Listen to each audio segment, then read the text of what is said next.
écho à eux. Je suis Chris Léo.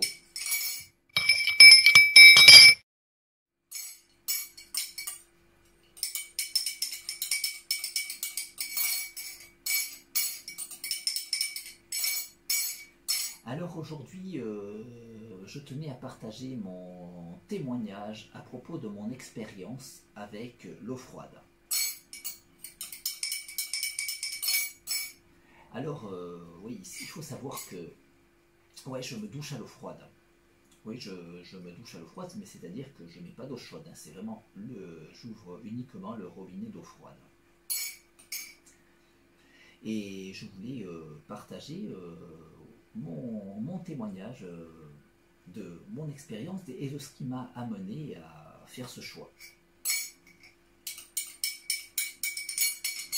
Alors, ça a commencé, de façon inopinée. Hein. J'avais pas décidé de me laver à l'eau froide. Je pensais pas que j'allais en arriver un jour à faire avoir ce mode de vie en fait. Et bon, ça a commencé, ça s'est imposé en moi.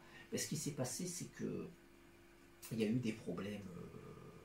Je suis dans un appartement HLM et du coup, normalement, dès qu'il se passe quelque chose comme ça, en fait, c'est pas toi qui payes, hein, tu es un locataire et c'est dans un logement social et on t'envoie forcément les personnes, on doit t'envoyer les personnes qui font le travail et t'as pas à payer. Mais bon, j'ai pu constater d'expérience que c'est parfois difficile d'avoir les interventions adéquates. Et il s'est passé justement que je me suis retrouvé avec de moins en moins d'eau chaude. Le débit, il n'arrivait plus, et de moins en moins, et au bout du compte, il fallait même... le débit était tellement faible que quand tu voulais te doucher, la douche, elle ne s'enclenchait pas et ça repassait en mode robinet. Et du coup, il fallait mettre beaucoup d'eau froide pour coter le débit qui sorte de la douchette, mais du coup, c'était de l'eau froide au bout du compte. Et au bout du compte, j'ai même plus essayé d'ouvrir l'eau chaude. Et puis du coup, je suis allé me plaindre au bureau des HLM. Hein.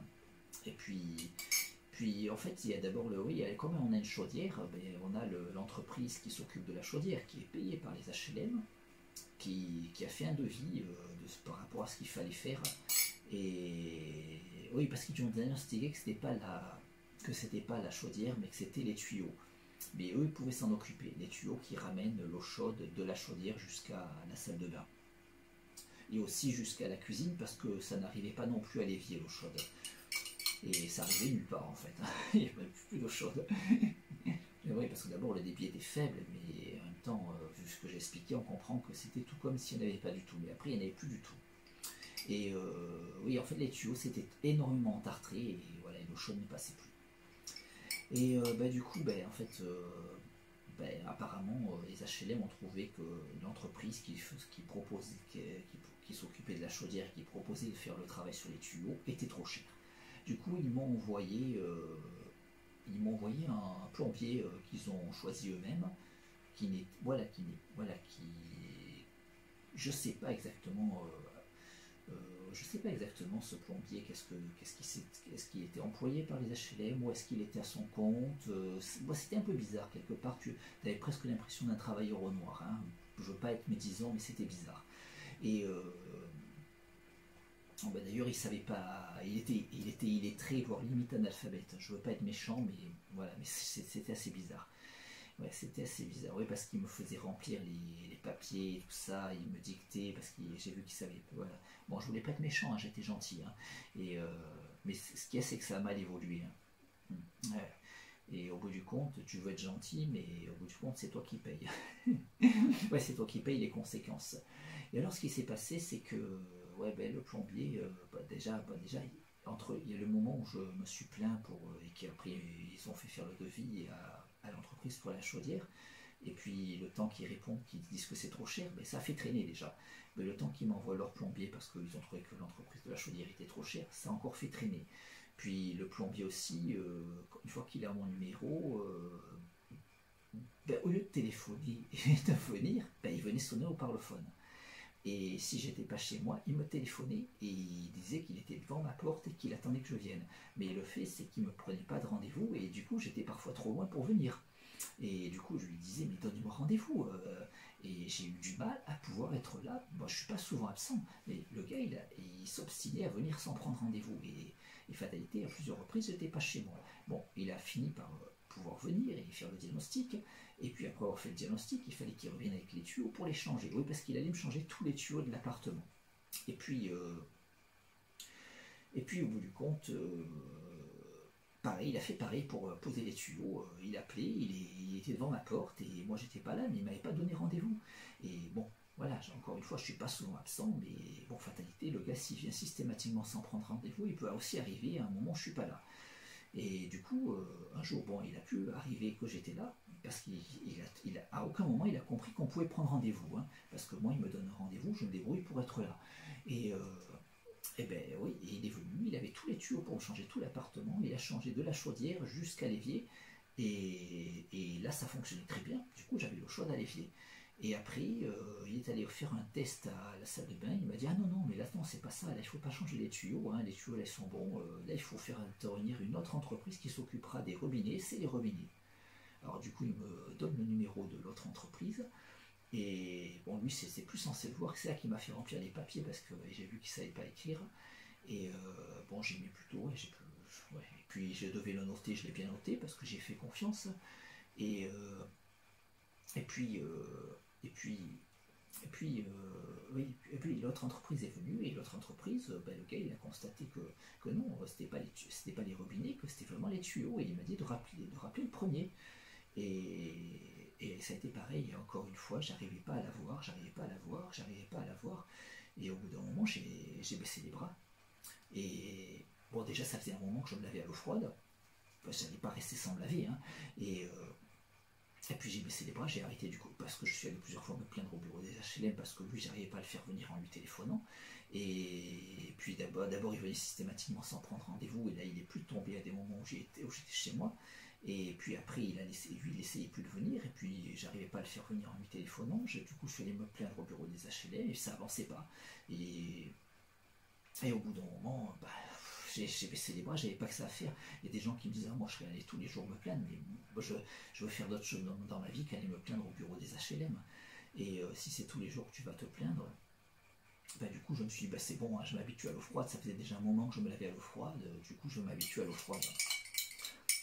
Et alors justement au sujet de mon expérience avec l'eau froide, ben, je peux dire que la première année était difficilement supportable. Oui, la première année était terrible, hein. Et tu te caillais, hein, sous l'eau froide, hein. Et puis bon, mais la seconde année ça commençait à évoluer. La seconde année, ben, ça commençait à devenir gérable. La troisième année, ben, elle commençait à devenir supportable. Et la quatrième année, ben, elle commençait à devenir agréable.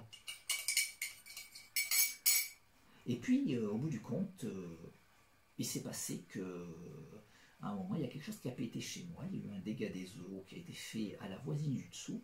Et comme les HLM vendent des appartements, quand le locataire part, ils vendent l'appartement, ils ne le louent plus. Enfin, dans ma rue, c'est comme ça, hein. Ben, du coup, la voisine du dessous, c'était pas une locataire, c'était une propriétaire. Et comme quelque chose a pété, ça lui a fait un dégât des eaux, ben, là on est venu me faire des reproches. Et là j'ai dit, hey, moi je suis sans eau chaude, je suis sans eau chaude. Et je suis sans eau chaude depuis 5 ans, je me lave à l'eau froide depuis 5 ans. Même si j'étais habitué à l'eau froide, je trouvais que c'était pas normal et qu'on vienne en plus me faire des reproches. Ben, du coup, ils ont réglé le problème du dégât des eaux à la voisine, mais là ils se sont sentis obligés de me faire les réparations. Ils m'ont envoyé un autre plombier, pas le même qui a fait traîner l'histoire pendant si longtemps. Et là ça a été vite réglé. Et ben du coup, je suis rentré. Ouais, dès que le plombier est parti, que j'ai vu que j'avais l'eau chaude, la chaudière était allumée, parce que la chaudière je l'allumais plus, hein, du coup, hein, puisque ça servait à rien. Et ben là je l'ai allumé du coup. Et ben je suis rentré dans la baignoire, j'allais me prendre ma douche, j'allais ouvrir le robinet d'eau chaude. Et là, je me suis dit, mais que fais-tu, malheureux, toutes ces années pour devenir le surhomme que tu es devenu? Ne régresse pas, continue à l'eau froide.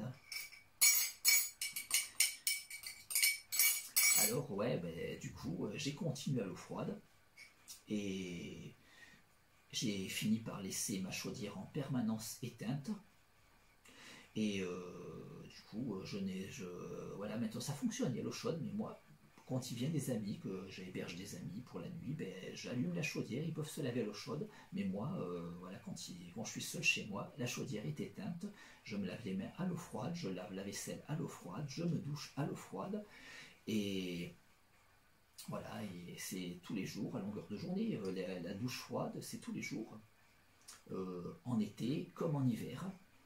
Et après ma douche froide, en été comme en hiver, j'ouvre les vitres, je reste tout nu et j'aère un peu l'appartement. Et voilà, et du coup, c'est la douche froide tous les jours, été comme hiver, la chaudière tout le temps éteinte et les radiateurs jamais allumés. Et je suis devenu super résistant au froid par la force des choses. J'aurais pas choisi ce mode de vie ascétique, mais au bout du compte, je trouve qu'il me convient bien. Du coup, merci les HLM.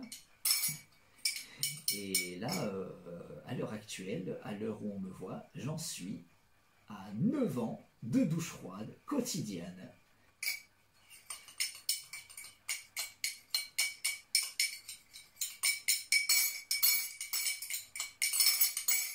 Quoi eux.